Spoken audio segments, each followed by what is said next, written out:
Hallelujah. ದೇವರ ಪರಿಶುದ್ಧ ನಾಮಕ್ಕೆ ಸ್ತೋತ್ರವಾಗಲಿ. ದೇವರು ಕೊಟ್ಟಂತ ಈ ಕೃಪೆಗಾಗಿ ತಿರುಗೊಮ್ಮೆ ನಾನು ದೇವರಿಗೆ ಮಹಿಮೆ ಸಲ್ಲಿಸುತ್ತೇನೆ. ಈ ದಿನ ವಾಕ್ಯ ಧ್ಯಾನಕ್ಕಾಗಿ 1 ಪೇತ್ರ 2ನೇ ಅಧ್ಯಾಯ 24ನೇ ವಚನ.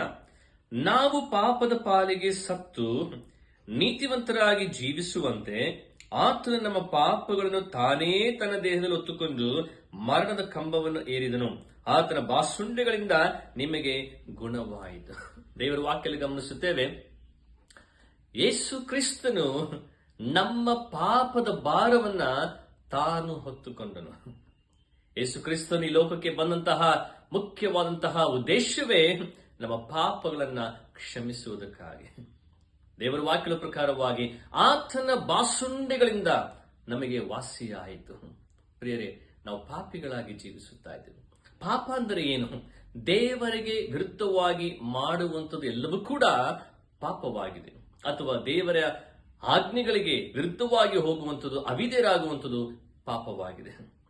ಇಲ್ಲಿ ದೇವರ ವಾಕ್ಯದಲ್ಲಿ ನಾವು ಗಮನಿಸುತ್ತೇವೆ, ನಾವು ಪಾಪದ ಪಾಲಿಗೆ ಸತ್ತು ನೀತಿವಂತರಾಗುವುದಕ್ಕೋಸ್ಕರವಾಗಿ ಅಥವಾ ಪರಿಶುದ್ಧರಾಗುವುದಕ್ಕೋಸ್ಕರವಾಗಿ ಯೇಸು ಕ್ರಿಸ್ತನು ನಮ್ಮ ಪಾಪದ ಭಾರವನ್ನ ತಾನು ಹೊತ್ತುಕೊಂಡರು. ಅಂದರೆ ನಾನು ಪಾಪಿಯ ಸ್ಥಾನದಲ್ಲಿ ನಾವು ನಿಂತುಕೊಂಡಿದ್ದಾಗ, ನಾನು ಪಾಪದ ಪಾಲಿಗೆ ಶಿಕ್ಷೆಯನ್ನು ಅನುಭವಿಸಬೇಕಾದಂತಹ ಸಂದರ್ಭದಲ್ಲಿ ಯೇಸು ಕ್ರಿಸ್ತನ ನನ್ನ ಪಾಪವನ್ನು ಕ್ಷಮಿಸಿ ನನ್ನ ಶಿಕ್ಷೆಯನ್ನ ತಾನು ಶಿಲುಬೆ ಮೇಲೆ ಅನುಭವಿಸಿದರು.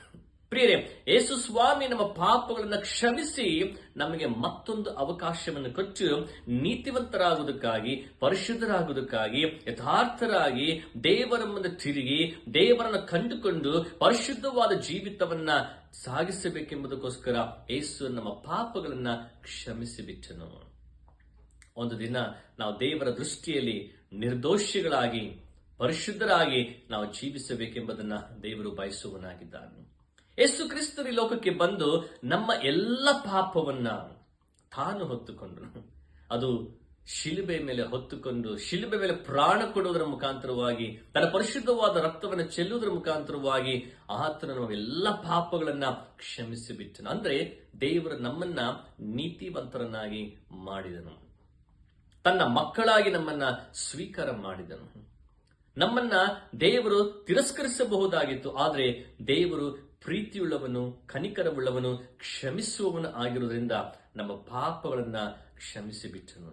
ಪ್ರಿಯ ದೇವರ ಮಕ್ಕಳೇ, ದೇವರು ನಮ್ಮ ಪಾಪಗಳನ್ನು ಕ್ಷಮಿಸಿಬಿಟ್ಟಿರುವಾಗ ನಾವು ಧನ್ಯರಾಗಿದ್ದೇವೆ. ದೇವರು ನಮ್ಮ ತಪ್ಪುಗಳನ್ನು ಕ್ಷಮಿಸಿಬಿಟ್ಟಿರುವಾಗ ನಾವು ದೇವರ ಮಕ್ಕಳೆಂಬುದಾಗಿ ಕರೆಯಲ್ಪಟ್ಟವರಾಗಿದ್ದೇವೆ. ಯೇಸು ಸ್ವಾಮಿ ಹೇಳಿದ ಹಾಗೆ, ಹೋಗು, ಇನ್ನು ಮೇಲೆ ಪಾಪವನ್ನ ಮಾಡಬೇಡ. ಪ್ರಿಯರೇ, ನಾವು ದೇವರ ಕಡೆ ತಿರುಗಿಕೊಂಡು ದೇವರ ವಾಕ್ಯವನ್ನ ಕೇಳುವುದರ ಮುಖಾಂತರವಾಗಿ ನಾವು ನಮ್ಮ ಪಾಪಗಳನ್ನು ಬಿಟ್ಟು ದೇವರನ್ನ ಅರಿತುಕೊಂಡವರಾಗಿ ದೇವರ ವಾಕ್ಯವನ್ನು ಜೀವಿಸುವಾಗ ಕರ್ತನು ತಾನು ಮೆಚ್ಚುವವನಾಗಿದ್ದಾನೆ. ನಾವು ಪರಿಶುದ್ಧರಾಗಿ ಜೀವಿಸಲಿಕ್ಕೆ ದೇವರು ನಮಗೆ ಸಹಾಯವನ್ನು ಮಾಡಲಿ. ಪ್ರಾರ್ಥಿಸೋಣ. ಪರಿಶುದ್ಧನಾದ ನಮ್ಮ ತಂದೆಯಾದಂತಹ ದೇವರೇ, ನಿನ್ನ ನಾಮಕ್ಕೆ ಸ್ತೋತ್ರವಂತಾಗಲಿ. ಸ್ವಾಮಿ ಕರ್ತನೆ, ನಮ್ಮ ಪಾಪಗಳನ್ನ ನೀನು ಹೊತ್ತುಕೊಂಡು ನಮಗೆ ಕೊಟ್ಟಂತ ಕ್ಷಮಾಪಣೆಗಾಗಿ ಸ್ತೋತ್ರ.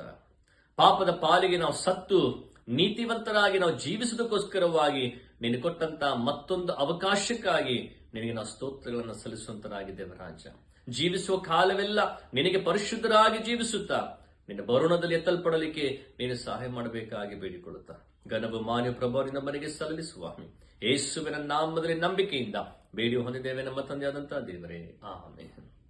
ದೇವರು ಇನ್ನೂ ಅಧಿಕವಾಗಿ ನಿಮ್ಮ ಜೀವಿತಗಳನ್ನು ಆಶೀರ್ವದಿಸಿ ಬಲಪಡಿಸಲಿ. Price the lord.